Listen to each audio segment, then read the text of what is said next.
sport is for fun. And Mr. Speaker, I agree with Honorable Kimani Ichung'wah.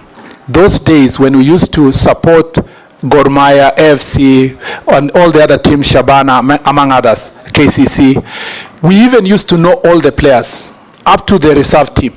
Now, Mr. Speaker, I don't even know our Gor Mahia players, who they are, even when they change. Why?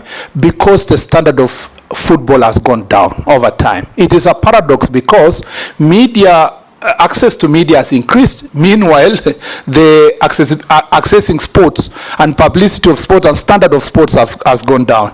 And therefore, Mr. Speaker, I agree with Honorable Kimani Ichung'wah that the place that has to start is, Mr. Speaker, football, sports management, and for this purpose, FKF. Mr. Speaker, it is not right that for the last 8 years, you have an organization that has a leadership in office that has not been elected, but they are there in perpetuity, Mr. Speaker. Mr. Speaker, it's not just FKF, it's AK. AK has been there for 12 years without an election. Cricket Association, the same. Badminton, the same. Mr. Speaker, for swimming, the same. There is a problem, a serious problem, Mr. Speaker, when it comes to sports management in this country. And Mr. Speaker, what is also worse is that there is a collaboration, and unfortunately, as an officer of the court, I have to say this. There is a collaboration between these organizations and, Mr. Speaker, court orders.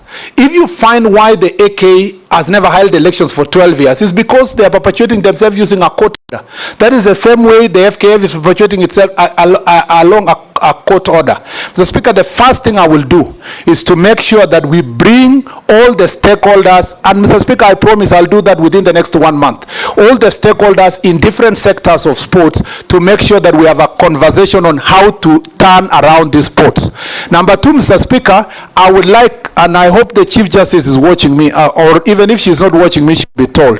I'd like to have a meeting with the Chief Justice, Mr. Speaker, should I be approved, to discuss with the Chief Justice how they will expeditiously make decisions in relation to, Mr. Speaker, elections and officials of sports associations. Mr. Speaker, the Chief Justice and our judges must understand that they are blocking young people from accessing opportunities, Mr. Speaker.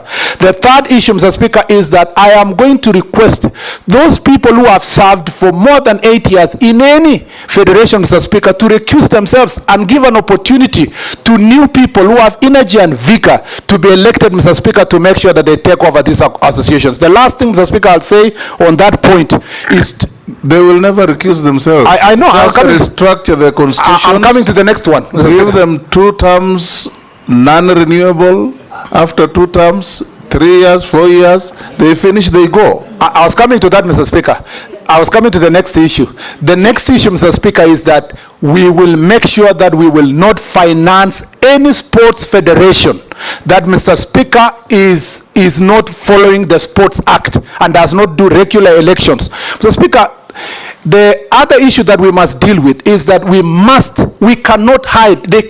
Our sports federations cannot continue to hide, saying that the resources they get from FIFA or World Athletics Organization or International Badminton Organizations are not subject to auditing. We must audit that money, Mr. Speaker, and we will involve Ethics and Anti-Corruption Commission. We will involve DCI if it requires, Mr. Speaker. That money is given to Kenya, not for the association themselves. It's on behalf of the young people of Kenya, Mr. Speaker, and we must take them by the horns, Mr. Speaker. And I promise you, I am not an easy person to play with. I am going to go straight to these federations. I'm going to deal with these federations. And if they accept, if they want to, Mr. Speaker, to continue operating, they must accept to work with us. Lastly, Mr. Speaker, I'd like to say that to return our football and to return our sports, Mr. Speaker, back, we must also make sure that football management is done well, but on the other side, we must also support the private sector. For example, Safaricom with Chapadimba, they're doing a very good job in identifying talent. We need to encourage other associations, other companies, Mr. Speaker, with tax rebates that are paid on time and transparently to make sure that we return private sector to be able to support our sports teams, Mr. Speaker. Mr. Speaker, I know there are many other issues on sports, but that was very specific to FIFA and the cases that are there. Mr. Speaker, as a matter of fact, Mr. Mwendwa is my friend, Mwendwa, and Tuei is a person I know. I want these people to just believe in the people of Kenya and give a if chance. you are confirmed. Yes. You are not being confirmed to go and work with friends. You are going confirmed to go and work for the people of Kenya. That's why I'm saying, Mr. Speaker, yes, they are my friends, but they need to know, Mr. Speaker, that time is up. The people of Kenya would like to have an organization that is being run in a proper manner and in an accountable manner. And they need to know one thing. Murkomen is not alone. Now I have an army behind me of young people. Mr. Speaker, they either voluntarily exit these positions and accept the changes that we need, or we greet them or occupy them, Mr. Speaker. This is that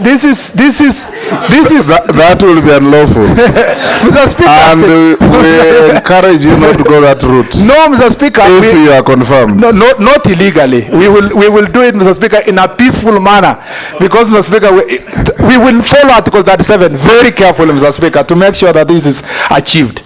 Mr. Speaker, I want to say that on the PPP issue of the airport, PPP is a very important concept of developing our infrastructure.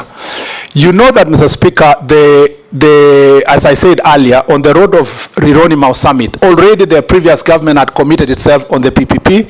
Unfortunately, the contractor they worked with was not willing to ensure that there is no transfer of guarantee to the people of Kenya. That is the reason why we are terminating the contract. Otherwise, the road would have started if they had accepted not